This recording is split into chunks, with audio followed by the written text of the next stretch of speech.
બાપુ, હું એ સિંહનું બચ્ચું છું. આ તો પ્રભુનો પાડ માનું કે મને શૂરવીરતા બતાવવાનો આવો સરસ મોકો આપ્યો. માનવ લખ અભલા ચમકે પરદેશી પાણીના પીવાને તરસે, પરદેશી પાણીના પીવાને તરસે.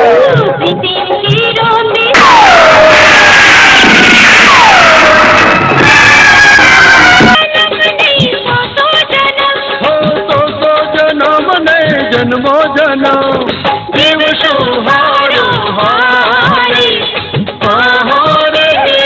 લઈ જાઉં મારી હારે તારા બટને હું તોડી. ગોરી હો ગોરી, ગોરી હો ગોરી. હુકમ છે. હુકમ? અને એ પણ એક કલાકાર ઉપર? અરે કલાકાર કોઈ તમારી જાગીર નથી કે જેના ઉપર તમારો હુકમ ચાલે, સમજ્યા? કુંવરીબા, કલાકાર તો લોકોનો હોય છે, એને પ્રેમથી જીતાય. એને તમારા જેવી રાજકુરીઓ કદી ખરીદી ન શકે, સમજ્યા? મિત્રો, દરેક અભિનેતાના પોતાના જીવનમાં અલગ અલગ પ્રકારની ભૂમિકાઓ ભજવવા માંગે છે. કોઈ હીરો બને છે, કોઈ ખલનાયક, તો કોઈ પાત્ર અભિનેતા. પરંતુ ગુજરાતી ફિલ્મોના લોકપ્રિય અભિનેતા રંજીત રાજે પોતાના જીવનમાં એક એવો નિર્ણય લીધો જે સાંભળીને તમે પણ આશ્ચર્યમાં પડી જશો. તેમને સ્પષ્ટ કહ્યું હતું કે તેઓ ખલનાયકની ભૂમિકા કરવા માંગતા નથી. પણ આખરે શા માટે? શું તેની પાછળ કોઈ ખાસ કારણ હતું? આજે જાણીશું તેમની જીવન ફિલ્મ સફરનો એક અનોખો અધ્યાય.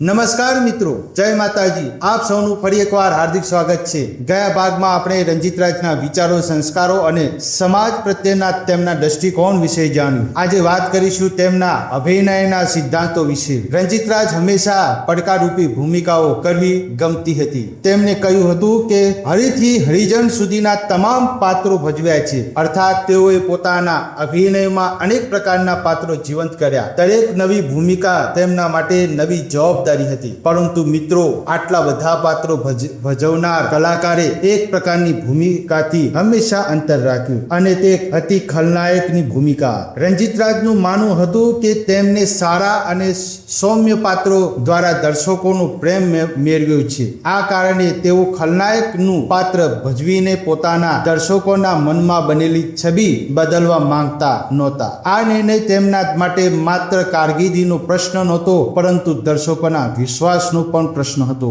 મિત્રો, દરેક કલાકાર માટે દર્શકોનો પ્રેમ સૌથી મોટી સંપત્તિ હોય છે. રંજીત રાજ પણ આ વાત સારી રીતે સમજતા હતા. તેઓ માનતા હતા કે જે પ્રેમ તેમને સારા પાત્રોથી મળ્યો છે તે જ પ્રેમ તેમની સૌથી મોટી ઓળખ છે. રંજીત રાજે એક રસપ્રદ વાત કહી હતી, જો ક્યારે મુખ્ય પાત્રોમાં કામ મળવાનું બંધ થઈ જાય તો તેઓ અભિનેતા તરીકે ટકી રહેવા માટે કોઈ પણ પાત્ર સ્વીકારી લેવાના પક્ષમાં નહોતા. તેના બદલે તેઓ દિગ્દર્શક બનવાનું પસંદ કરશે. આ વિચાર દર્શાવે છે કે તેમના માટે ગુણવત્તા અને સ્વાભિમાન બંને મહત્વના હતા. તે સમય સુધી રંજીત રાજ કોઈ ટેલિવિઝન સિરિયલની ઓફર મળી નહોતી, પરંતુ તેમણે સ્પષ્ટ કહ્યું હતું કે જો સારી ઓફર મળશે તો તેઓ ટેલિવિઝનમાં કામ કરવા તૈયાર છે. આ વાત દર્શાવે છે કે તેઓ નવા માધ્યમને સ્વીકારવા માટે પણ તૈયાર છે. આ મિત્રો, તમે એ પણ ટેલિવિઝનના સમય દરમિયાન રંજીત રાજને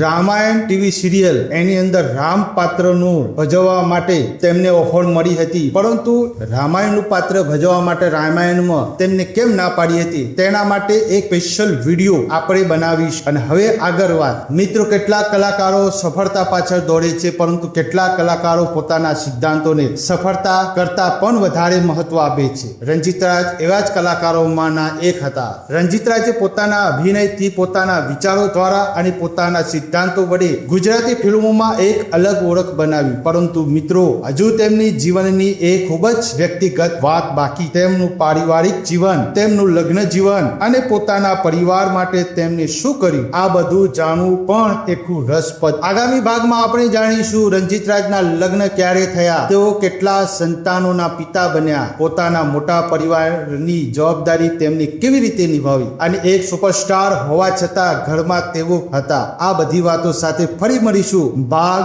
9 ની અંદર. ત્યાર સુધી જય માતાજી.